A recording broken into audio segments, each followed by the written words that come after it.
most wineries and most producers aspire to create a deeper engagement with their customers. And so they're longer, they're more experiential, as you said. I think people are willing to pay a bit more for something that means a bit more. And so they're only doing 1 or 2 a day. That's been our experience. We partner with a lot of, well, not a lot, with a few select partners like Stanley Ranch over at Auberge, and we have a really great relationship with them where they send us customers who are looking for something that is truly engaging, educational, really helps them to understand what makes Napa, or Sonoma in our case, different. Sit back and grab a glass. It's Wine Talks with Paul K. Hey, welcome to Wine Talks with Paul K. And we are at a away game today, way up in the Napa Valley, about to have a conversation with Angelica Mabray, director of Donum. You know, sometimes my brain, Donum. CEO of Donum Estate, a beautiful facility up in the Napa Valley in the Carneros district. Welcome to the show. Thank you very much, Paul. I'm so happy to be here. We've already covered so much ground already. I know. I feel like we just wrap it up already in the first 20 minutes of chatting. We should have to move this a little closer. There's so much going on in our industry. There's so many changes. There's a lot of press. There's a lot of pessimism about what kids are drinking and what different generations are drinking, Gen Z and millennials, and the boomers are passing on. And how is Donum producing traffic and producing guests and producing wines of such distinction? What's happening here that's being so successful? I think that's a multi-pronged question. Yes, it was. With a lot of different answers. But I think the most straightforward answer to that question is that Donum is offering something different than just a traditional wine tasting in Sonoma or Napa. I like to believe, and I've often been told by our guests and visitors, that Donum offers a holistic, multi-dimensional sensory experience. And those are a lot of words to describe. When you get here, there are 3 things I think that really strike you. First being just the beauty of the landscape. It is absolutely breathtaking, the rolling hills of Carneros. And then we have the largest contemporary sculpture collection in the world that is accessible. And so throughout the 200 acres that we have here in Sonoma County, we have 60 monumental sculpture installations by the world's greatest contemporary artists, from Keith Haring to Gormley to Kusama and Bourgeois. And then we're just making really exceptional Pinot Noir and Chardonnay. And so the combination of those 3 things really creates a very unique experience. Our guests usually spend on average about an hour and a half on the property, including a private tasting of our wines, depending on the level of experience. But it's really engaging and really sticky. And I think that people come away really with memories, but also just a really strong sense of what Donum is and why it's so unique in the wine world. I think, we were talking earlier that we just got back from Bordeaux and went through the same sort of experiential part of our business. And COVID had done so much to the direct-to-consumer market, which I know you're intimately aware of, with your spouse being Paul Mabray and his knowledge base of the direct-to-consumer market. But I have this feeling that the industry is going back to, let's say, the days of my father in the 70s, where he would come up to Napa, he would stop at a winery, he would have a conversation with, let's say, Bob Trincaro, who's working the counter, and that the internet actually produced a lot of problems for our industry because it got into this low price battle. And I got 4 ads yesterday from 2 of the brand new clubs touting 12 bottles for $69 and these kinds of things. And I think that that's not an experience that you want to talk about at dinner. Like if I came to Donum and I had this amazing experience and I go home and I open a bottle of wine, I remember that experience. It takes me back there. And I think the wine industry needs to, if it's not already, headed back that direction. Have you seen an uptick in sort of the consumers coming in, staying a little longer, maybe more educated in their conversation about wine, more interested in in spending a minute? Absolutely. I think, I've been in the industry for almost 30 years as well. I started my career at Robert Mondavi Winery in 1999. Wow. Back in the 2000s, it seems to me that people would come and they would hit 4, 5, 6 wineries in a day. And they would have, a relatively short experience. They might come up, belly up to the bar, as we used to say, That's and true. have a few different tastes of wine and then move on to the next place. Now, I think given the cost of experiences in Napa and Sonoma, and also just, I think most wineries and most producers aspire to create a deeper engagement with their customers. And so they're longer, they're more experiential, as you said. And I think people are willing to pay a bit more for something that means a bit more. And so they're only doing 1 or 2 a day. That's been our experience. We partner with a lot of, not a lot, with a few select partners like Stanley Ranch over at Auberge, and we have a really great relationship with them where they send us customers who are looking for something that is truly engaging, educational, really helps them to understand what makes Napa, or Sonoma in our case, different. Like, what do they need to know? And I think we do a really good job of focusing on what makes the land different and special and why we're able to produce beautiful Pinot Noir and Chardonnay, but also adding this other element of art exploration, and certainly the land, as I said, is central. We are the first and largest at scale to be sort of regenerative organic certified, so we talk about that a lot. We have this sort of social consciousness element in what we're talking to our customers about caring for and being the long-term stewards of this beautiful property, and what that means in terms of the way that we farm and the way that we think about giving back more than we take from the land as those stewards. A conversation with the producers of Bottle Shock, the famed movie about the Judgment of Paris in 1976, but they created a game. You won't believe this game. It's kind of like Clue meets Whose Line Is It Anyway, and What's My Line, but you play at home. No wine experience required to play this game. It's about the honest judges versus the corrupt judges in the wine business, and also the crazed but brilliant Charles Smith from Walla Walla, Washington. He's up as well. It's kind of interesting irony there, actually, because we talk about these. I don't know about your daughter or your son drinking White Claw and all this junk that they drink, but at the same time, we know about Whole Foods and Erewhon and all these markets that are producing organic and biodynamic foods, and so there's sort of two opposing paths. But I certainly think that the wine industry, of all industries, would be the most suitable for sustainable farming, for organic farming. Weren't we always organic? I mean, you're basically a Burgundy house. Let's talk about Burgundy for a second. I mean, the monks of the 12th century were organic. Certainly. Probably. they had no choice, I think. Exactly.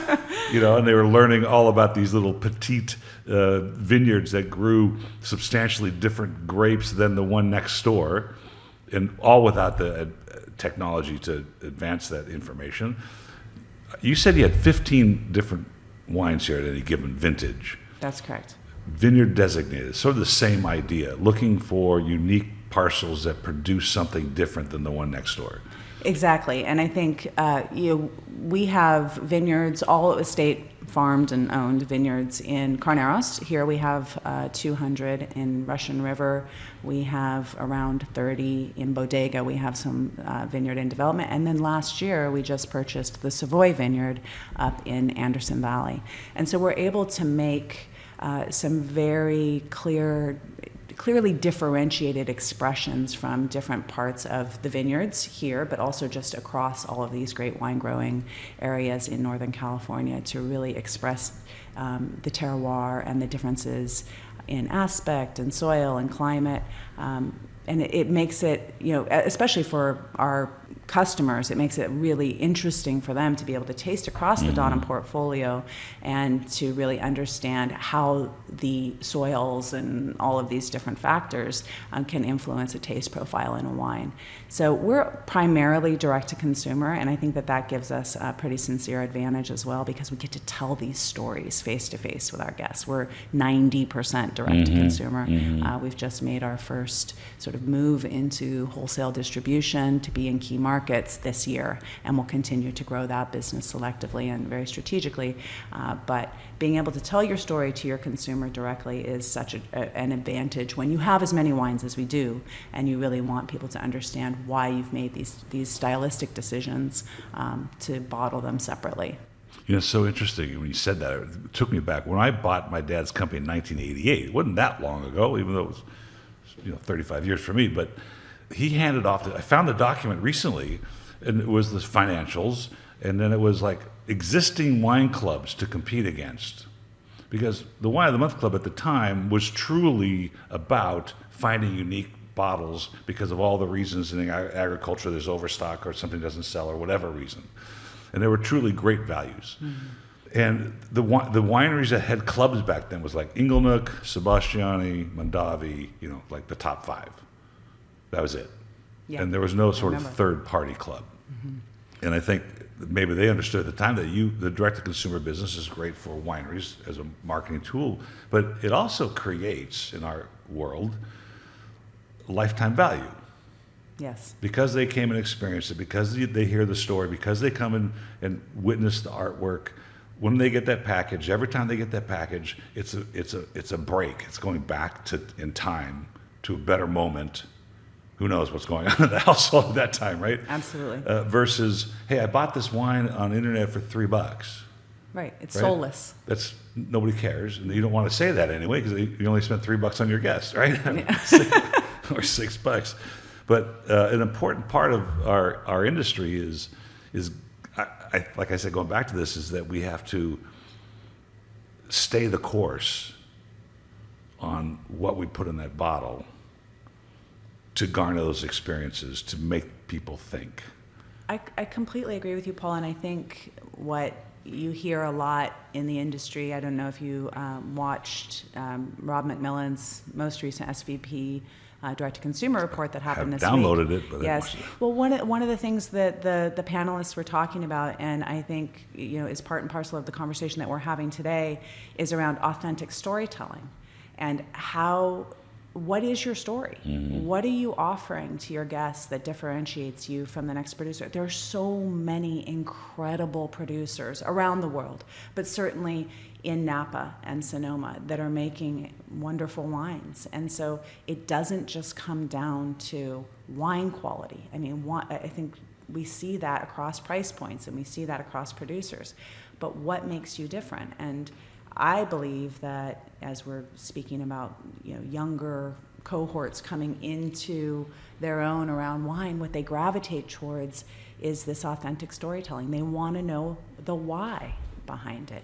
And Donum has a really unique message, and also, to be frank, is visually stunning, which is very important to this younger generation coming in, like those Instagrammable moments, those ways that they like to capture and hear and tell stories through video and images.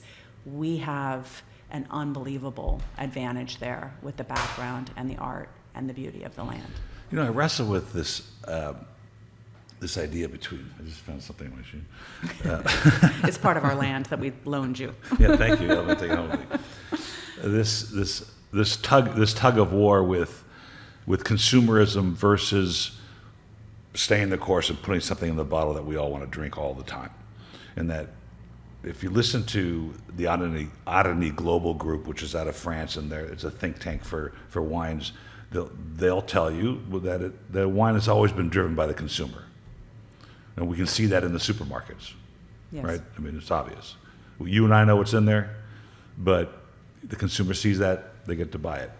Versus being so romantic about it, just putting in the bottle and not worrying about what the consumer wants, but building and growing the best grapes that we can and producing the best wine that we can. So two different things, unfortunately, that we have to wrestle with. And so how do you walk that fine line? between what the consumers look expecting to see and a price point versus all the things that we have to do to make sure that you can turn a profit. Yeah, well, I think that ultimately that's the biggest challenge of being in this business. We are very clear about who our audience is. It is not a supermarket. We're not putting our wine on shelves at Safeway or Costco or any major retailer. It doesn't make sense for us at our price point. We are making wine and making a lot of different wine, as you pointed out, and selling that primarily direct to consumer because that's what makes the most sense for us from a financial standpoint, from a margin standpoint. And while we aspire to be recognized as a top 5 Pinot producer in California, and we recognize that in order to really do that, we need to be in the market. We want to partner with people who are also going to help us to tell our story at a very intimate level. So we're choosing strategically who we partner with on the distribution side, the accounts that we partner with, and when it comes down to really thinking about this as a holistic business, our marketing, our PR agency, those people who really can embrace and help to carry that forward. Because I think that while being on a supermarket shelf and making wine accessible to a larger audience is critically important for our industry, but that's not our niche, that's not our market, that's not where Donum is trying to be. It's from a financial perspective, DTC is definitely the right channel for us. Our wines start at $95 a bottle and go up to $250, which is a difficult price point for the average person. Yeah. Do you remember that was easy for you to say, when we started at Mondavi, I think that's about the time they were still saying things like, wow, this is pretty Burgundian, or this is Bordeaux-esque, and we were comparing ourselves to the older regions of the world rather than what we can produce here. So when you're farming here and you're producing these 15 different brands or 50 different designates, are we comparing ourselves to each other? Are we comparing ourselves to the rest of the world? Or are we comparing ourselves to what we've gotten out of this vintage, out of these vintages in the same plot? I think that at Donum, I can't speak for my neighbors, but certainly we make a concentrated effort not to refer to Burgundy, despite the fact that we are producing Pinot and Chard. California has all its own strength and all its own artistic and clearly defined elements and characteristics that you can feel like this. You can taste California sunshine in a Pinot Noir in a way that is very different from your typical red Burgundy. So we don't make that comparison, and I think if we do make any comparison, it's just how, what we're really focused on right now, Paul, I think is interesting, is how changes in the farming can impact the quality of the wine, whether it's going to a no-till or the cover crops that we use, or canopy management. I mean, there's so many different ways that you can, but actually separating out different, almost down to the row level, to do these tests and to do these trials. We have a very talented team of viticulturists and our winemaking team here to really try to taste the difference in the energy in the wine, and that is what we're comparing ourselves against. And certainly, the customer is the final judge they're the final of judge. Whether or not we're doing it all right. And certainly we have, the traditional reviews and scores and ratings, and I think all of those traditional trade publications are reflecting back what we believe to be true, which is that we're making exceptional wine in Carneros, Russian River, and Anderson Valley. Scores and ratings. Yeah. Another controversial part of what we do. I think what you just said was an important piece.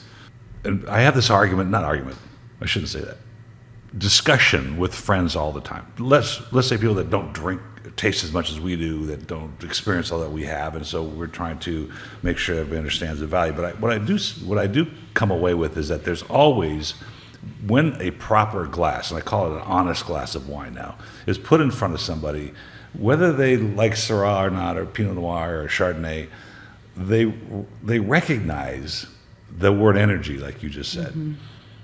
you can taste that. And this is the indefinable part of wine that brings people to the table, which is, why do I feel this way? And I have this romantic idea that it comes from our relationship with the earth, and that these practices that you're farming here, bring that out in the bottle. It's, what's in the bottle. And I think everybody can agree when you taste a wine that's honest, that there's some value to that energy. And you can taste when you go to the market that this has been played with sugar or acid or whatever they do to the wines to put them on the shelf to make them taste the same as they did last year. Absolutely. So I think that's an important and hard road to hoe, in that you have to stay the course and drive that energy into the bottle, and then the consumer comes around eventually. And, it ebbs and flows. Absolutely, and people have personal preferences. For example, the Chardonnay that we're making here, we have 3 or 4 different Chardonnays from the Donum Estate here in Carneros, and they tend to be more mineral, more lean. They're not that big buttery sort of Chardonnay that some people expect and look for from California Chardonnay, because that's what's most widely accessible at a supermarket level, as we were just discussing. But to be able to see how, all the different blocks, different farming techniques, and different, we have a lot of, for example, the wind in Carneros has a big effect on the taste profiles of our wines. So you get this sort of leaner, more acidic, more minerally Chardonnay, but such a beautiful, clean expression of it. And it's eye-opening for a lot of people who come here and say, oh, I don't really like Chardonnay. Because what they know in their minds, or what they believe they know about Chardonnay, is that it's California Chardonnay in that big, ripe, buttery style. And then they have ours. And it really does open their mind to the difference in those expressions. And I think that's that aha moment for a lot of people, when they can really taste the difference in just 3 or 4 different wines that we have here, and see, oh, there's a whole other world waiting out there for me to explore. I think that's those aha moments that people have in wine throughout their careers, as they're, especially young people, when they're just coming into it. And that's what we're trying to do here, is to give people a clear understanding of what Donum is doing, not what the rest of the world is doing. We were up here not that long ago. We went to Clos Pegase, I think it was. And this is a friend of mine who I just got back from Bordeaux with, who was fascinated by the whole trip, and now understands more and feels like he's got a framework to work around and understanding wine. But at this time, we tasted 2 Cabernets, same vintage, different plots. I think maybe one was their Napa, and one was their vineyard designate. But he goes, I think that's bullshit. What are you guys saying? I go, what do you mean? He goes, well, you say it tastes like raspberries and cranberries, and there's all. He goes, I said, okay, well, you have 2 of the same vintage in front of you, same grape, same winemaker. Are they different? He said, yes. I go, well, you're on your way now. You may not be able to describe the differences in your own comfort zone, but you recognize they're different. And I think that's the part that people, if you give them a chance to sit down and, like, we probably have a flight of Pinot Noirs you taste, and they go, wait a minute, these are all different, right? Exactly. What do you think of the scores these days? You think that the rating system, the spectators, the enthusiasts, the sucklings, are they pushing past their prime a little bit, or do you think they're still providing a necessary part of our industry? I have differing opinions on that. I will say that I think, particularly as we're thinking about our trade audiences, the scores are still very important. Yeah. Now that we're sort of getting into wholesale and working with different distributor partners, it's very important for them to have these what they see as credibility cues for their accounts. Like, their books are full, they're serving a lot of different masters. What's their pitch? What is their 2-second why these accounts should care about? Let's just use Donum as an example. And it helps them to sort of get them interested in perhaps tasting the wine. My experience on the consumer side is that it feels less and less relevant. I think, going back to our earlier conversation around storytelling and the why behind a brand, feels like it resonates more, certainly on a direct-to-consumer level, but with consumers in general, than just a score that we attach to a bottle image on the website. It may help if someone's sort of going back and forth in the same way that Amazon uses reviews to give these credibility checks to people, like, well, should I buy this one or should I buy that one? If it has a score, I think that's still meaningful and relevant, but not as much as it was 20 years ago when Parker could, Right. make or break a brand overnight with That's a true. 100-point score. And certainly I think there is still some element of truth to that. But I think consumers are looking for more than just a number rating in order to connect with a brand. It's confusing, I think, for the consumer. And I had this wine. I can't remember what island it was from. It was a grape I'd never heard of at the time that I tasted it, and it had like a 95 or some score. And I thought, wait a minute, it was a Sangiovese style grape, and it was grown in volcanic soil. So it had no relationship with the Napa Valley Cabernet that has a 95. So if I'm a score buyer and I buy both 95s, I've got two completely different wines. So you kind of don't really get a fair judgment. Maybe amongst themselves, amongst the California Cabernets, if you look at the scoring system that way, that amongst all these California Cabs, this is the value. But I've for instance, completely dropped using Yelp reviews as a potential for any restaurant, because I don't know what that person thinks of food, where they've been in the world, to taste and understand. I do use the Michelin Guide because it's the same group, evaluating things, so there's some relativeness to it. Yes. But I'm just finding I'm finding the same thing you are, that the consumer is using those scores less and less, and rely on, let's say, their favorite wine shop. And certainly the power of a friend's recommendation, I mean, that seems to transcend decades and eras of, if there's a trusted friend or that loves wine and says, hey, I tried this wine and it was incredible, that probably holds a lot more weight with you personally and will influence your purchasing decisions in a way that a 93 or a 94 from insert name of publication will. There's a lot of pressure at home when you have your friends over that the wines are going to be good, because every time I pull a bottle out of the cellar, I go, wow, I hope they like this. I think that we certainly want, when people come over, we're like, we should open something good. Yeah. Maybe not, if it's not even what we're drinking every night at home, but like when friends visit or people come over from places other than Napa or Sonoma, we're like, yeah, we should open something good so that they can really sort of see. Yes. It's fun for them too, and it's fun for us because we save these bottles often, and it gives us an opportunity and a celebration. I mean, this is what's so beautiful about wine. It's all about sharing and conversation and storytelling and all of these things, and it's such a wonderful industry to be part of. And It's kind of like this great fraternity that we love to share this. And so the other day, I was talking to somebody at a party, and he says, so if I come to your house, you're not going to break out that, $500 Bordeaux or $200 whatever? And I said, no, I'm not. He goes, why not? I said, because you won't understand it and no one's going to appreciate it. I said, there was a winemaker from the Pyrenees in our home a few months ago, Roque des Anges. They make biodynamic, beautiful wines. I pulled out a classified growth Bordeaux, two of them, as a matter of fact, because I knew that when he saw them, he would say, wow, I'm looking forward to tasting this and understanding it, because I understand the pedigree of it, right? Yes. And I understand the story of it. I understand the story of Donum Estates. I understand, let's talk about that for a second.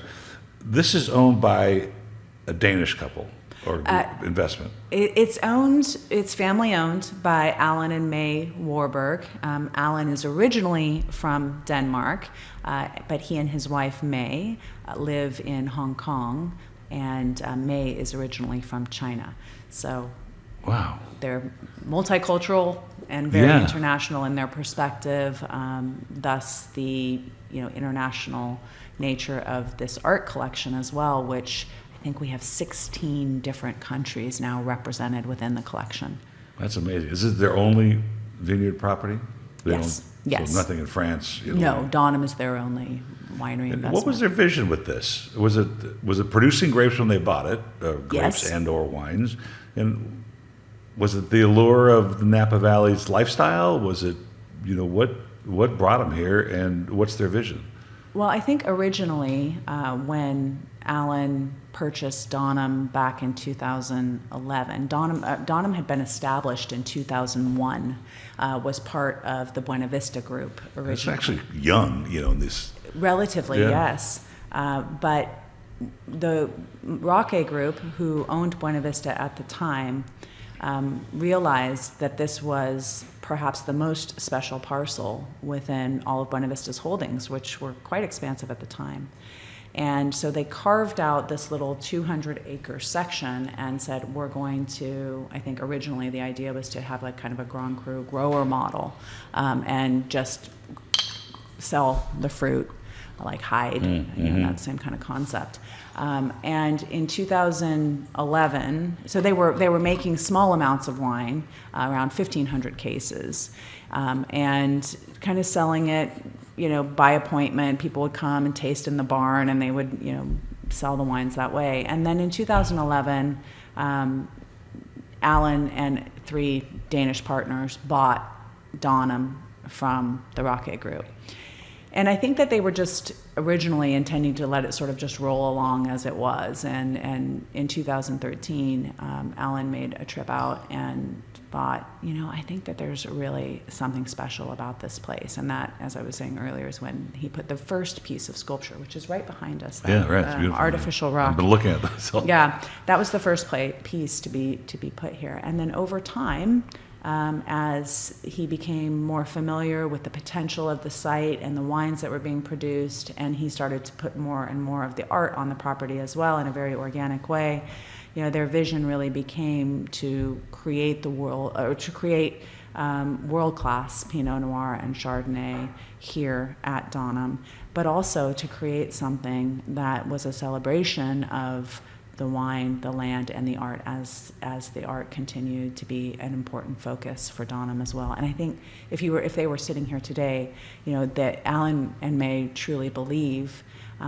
that this is a generational project, and that we have an obligation and a duty to steward the land in the way that really ensures its health for future generations.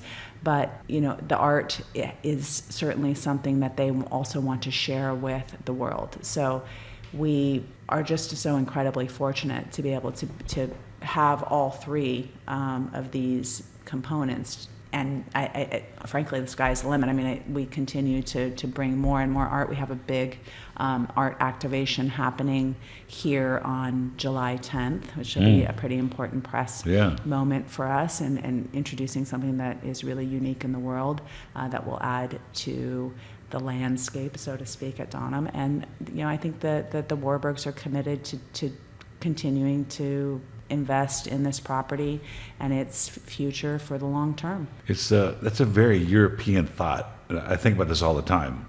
If you think about the great restaurants of the world, they're generational. The French, the Ferdinand Points and the Trois Gros and the Land de Casses. It's a very European thought that you're just a steward of this moment.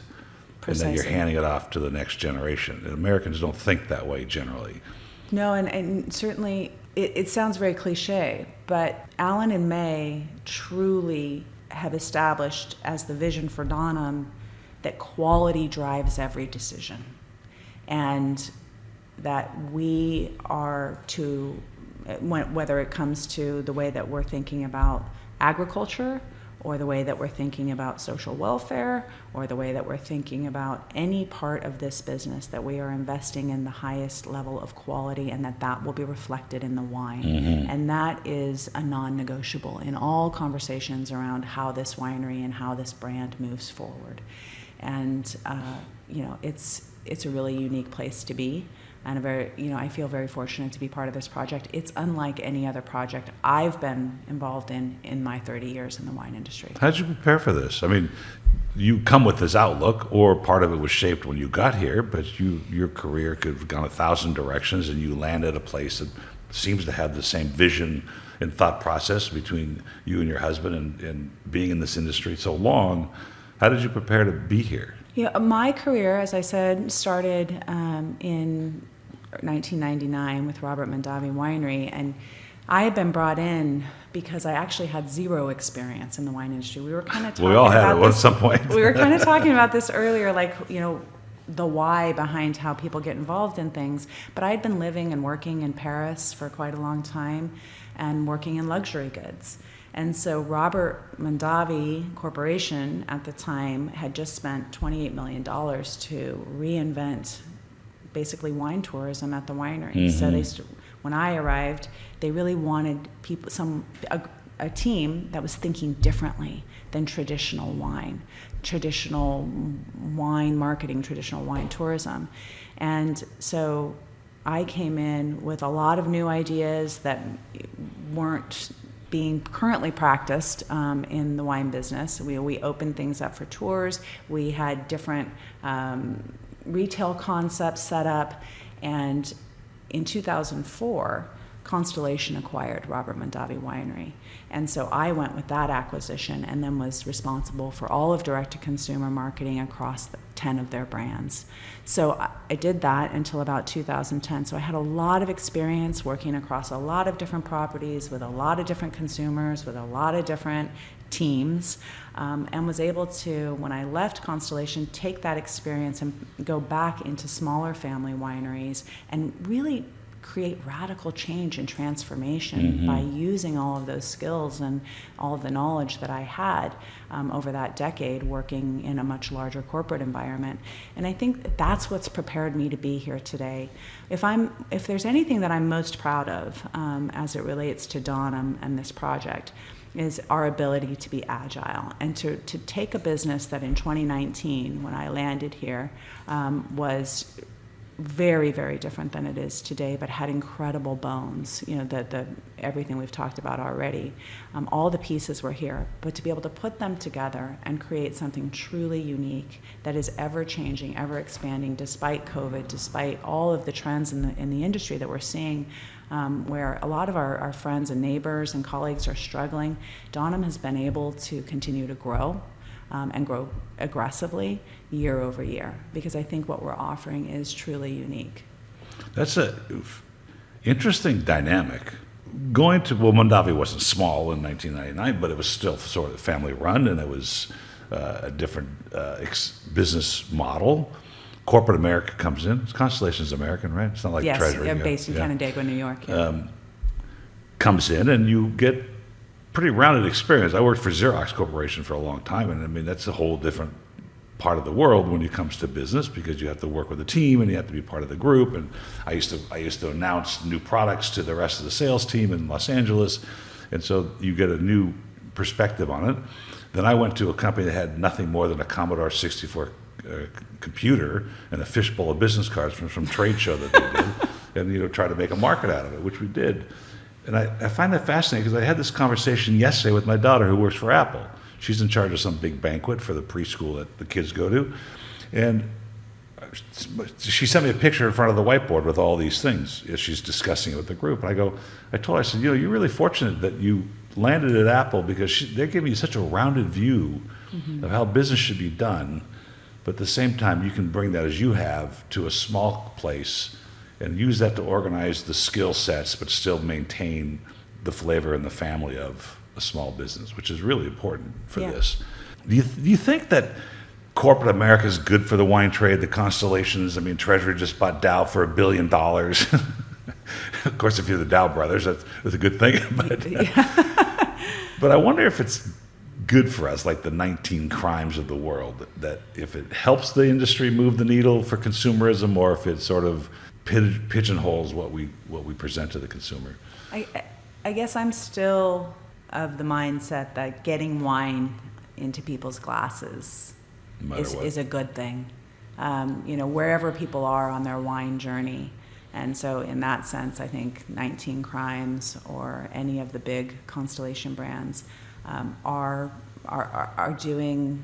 They're filling a role, a necessary role, and if it's Snoop Dogg that brings people to brings people to the table, then I'm just glad they're there. Yeah, right. And maybe they start with Snoop and they end up with us, 5 or 7 years from now, because they they got excited about a personality and trying the wine. Wine is a long journey, a lifelong journey, and I'm just happy to see it on the shelf. I'm happy to see people experimenting with wine, wanting to learn more about wine, and however they get to that starting point, to me seems like a positive.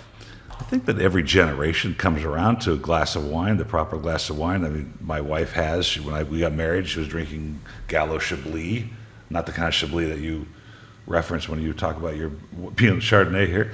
That everybody, maybe every generation is a little later than another or earlier than another, but eventually what's in that glass gets to them. And this is the part that sort of confuses me and bothers me a little bit about the trade right now. There's a lot of conversation on social about innovation in the industry. Just got back from Chateau Bailly, had a nice conversation with Veronique Sanders, who's the director there. And when she used the word innovation, she was talking about in the winery and the experience for the consumer. And they built this incredible winery. You'd be flabbergasted when you saw how they designed the fermentation room to include tourism. Like, they can work and ferment and be active while there's a whole crowd watching. Yeah. Mm-hmm. It's really crazy. But that's her idea of innovation. It seems that the other ideas of innovation, the younger generations, is bag-in-the-box, Tetra Paks, cans, flavored stuff, more innovative marketing, socially, I suppose. And I don't think that's the case. I don't think that the value of that glass of wine will ever change. It hasn't changed in 10,000 years.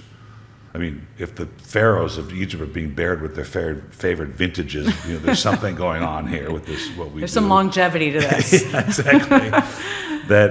Have you seen this affect the way you think here? The come up in conversation, should we be doing a can? Should we put it in a Tetra Pak? Are we going to do bag in the box? Is it brought up even? No, I think innovation for us is much more closely linked to what you just described with Veronique, which is we're really interested in innovating around farming and thinking about how we can affect quality and energy in the wine by basically getting back to those farming techniques that were, the French monks. Yeah, that's right. Said earlier, using sheep to manage weeds and till the ground with their little feet, and introducing beneficial insects and doing the right types of cover crops, and really thinking about things in those terms and innovating in those ways. We're using our own compost teas and experimenting with biochar and leading seminars here at Donum around some of these really innovative agricultural practices.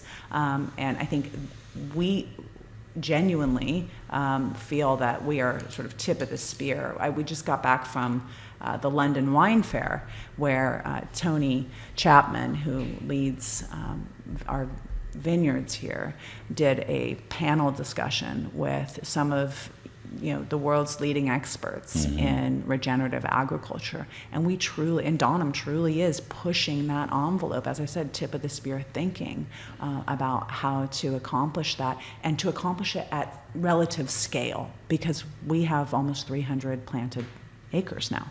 That's huge. And we're doing it across all of our vineyards. I think when you think about other people like Ted Lemon, who is a pioneer and so committed, and you can taste that quality in his wines, to regenerative agriculture. He's doing it at a much smaller scale, and we've learned a lot from him. We continue to partner with him at our Savoy vineyard, but it's a whole other thing to be able to do it across this many acres. And so that's where we're innovating, that's where we're focused, and our team is so energized by the possibilities. And when we see that quality reflected in the wine and we can tell that story, I think it's really compelling. The innovation that comes through the door at the office when I do these shows is packaging. There's one out now, and I'm not going to say any names, but somebody's putting wine in a 375 with a different type of cap. And their objective is to get so many placements that they get bought by Constellation or Treasury or whoever. Sure. In other words, the motivation has nothing to do with it in the bottle. It's all about an exit. Getting getting shelf space, which we know is hard to do anyway. That's the part of the innovation thing that kind of drives me crazy. But how different, that was a side note, by the way. I'm looking at the vineyard right now as we're talking. Ground cover, some weeds, dried up weeds. How different does the vineyard look today than it did when you started at Mondavi? Oh, it's here at Donum. Anywhere. It's like in general, like Napa was so manicured. Yeah, I think that there's been a big shift away from those, like, frankly, clean roads in very between, clean like roads. letting nature sort of do its thing in a controlled environment nonetheless. Right. We do everything at Donum by hand. In terms of canopy management and all of those, harvest and all of those things. But we really have gone back to nature. Nature is guiding us in terms of and it's not just a sort of esoteric kind of philosophical decision. It's also a financial decision. We know that by using less chemicals and farming in this way, that it extends the life of the vine. So there are real financial impacts to having, vines that are healthier, producing better quality fruit, and for a longer period of time by reducing the amount of inputs and allowing it to sort of thrive in healthy soils. There are real benefits. That's the first time I've heard that reducing the intervention actually extends the life of the quality here. So I guess that makes sense. Right. Because what's going on below the soil is, I think it was written in Dan Berger's book, The Third Plate.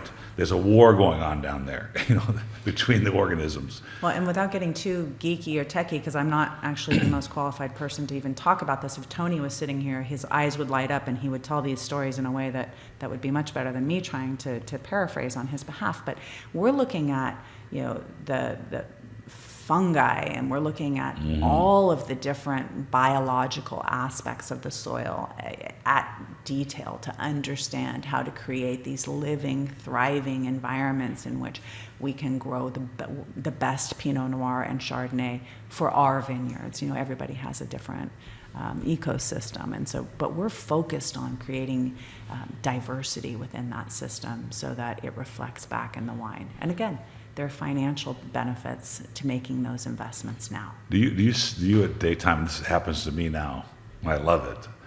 Middle of the day, doing my work, whatever I got going on, I get this hankering, like, I can't wait to get home and open a bottle of. Like, whatever flavor profile, whatever energy that you're putting in that bottle is now being translated to a need during the middle of the day. And, I'm like, it kind of motivates me to get through the day so I can go home and open whatever I'm thinking about. Yeah. You ever feel that way? Yeah, I'm a big champagne drinker, Paul. Oh, yeah. That's my favorite. So there's, I'm always being called to, Yeah, right. at the end of the day, maybe pop a bottle of something really interesting. And I appreciate champagnes across the spectrum, but certainly I think, this is the magic of this industry and the magic of each bottle. There's just so much for everyone to discover, and it is incredibly compelling. I made the huge mistake of teaching my son-in-law about champagne. Yes. And I have a riddle rack at the house in my cellar, and that's his favorite place to go. We're actually out of time, but I wanted to say something funny since you studied in Paris. At the vintage, well, I won't even say the name, where we're staying at the hotel, they've rebranded their spa. And it's now called Rendezvous, 2 words. Oh. And I thought, well, veuve means widow. Yeah, so this is where all the widows gather. I think they colored it like the Veuve Clicquot, the same yellow and orange. Oh, And I go, somebody should have looked it up before. Yeah, maybe I'll just have to drop a little note. Change the You would name. think that Veuve might take issue with that as well. Yes, if they see it. LVMH, if it's in Yountville, LVMH is right around the corner. Yeah, if they see the colors, Yeah. it would be. When we were in Paris, first went to Cheval Blanc anyway, so that was LVMH. And then we went to their restaurant. We went to the mall, and we went to La Tuileries, which was actually quite reasonable for a Michelin star restaurant. But I had a lot of fun with, I study French. Okay. So my dad spoke French. And we were with some friends, and there was a shopping spree for them to be in Paris. So our hotel happened to be in the middle of Hermes and Chanel and all that stuff. And so we were in the Dior store in the LVMH mall, Samaritain, I think. La Samaritaine, yeah. And tall security guard. And I said in French, I said, what's the word for pinball machine? He goes, flipper. Flipper. I go, yeah, that's it. I go, Mademoiselle's a flipper. Because she would, this one woman with us would bounce from one store and she'd go, Yeah. It's like in the mall, she'd go ding, ding, ding, I ding, think ding. if you're into that sort of thing, Paris is just... Yeah, it's really great. Yeah, it's so amazing. It's not why I go, but Yeah. Anyway, it's been such a great time to catch up with you and learn about your career and what's happened here at Donum. And for the listeners, the Carneros is the stretch of land between the Sonoma County and the Napa Valley, Sonoma Valley, and it produces mostly Pinot Noir and Chardonnay and sparkling wine as well, which is the home of Champagne as far as the grapes are concerned. So if you're up here, have a look. Is there a website? Yes, it's the Donum Estate. Donum Estate, DOUNDONUM.com. But fabulous destination when you're here. And look it up and make an appointment to come see it because it's a beautiful facility for tasting. Yes, it is. And we would love to welcome you. So next time you're in. Well, I'm bringing 22 next time. Yeah, so I'm like, looking forward okay. to it. We're going to have a great time. Cheers. Thank you. Cheers.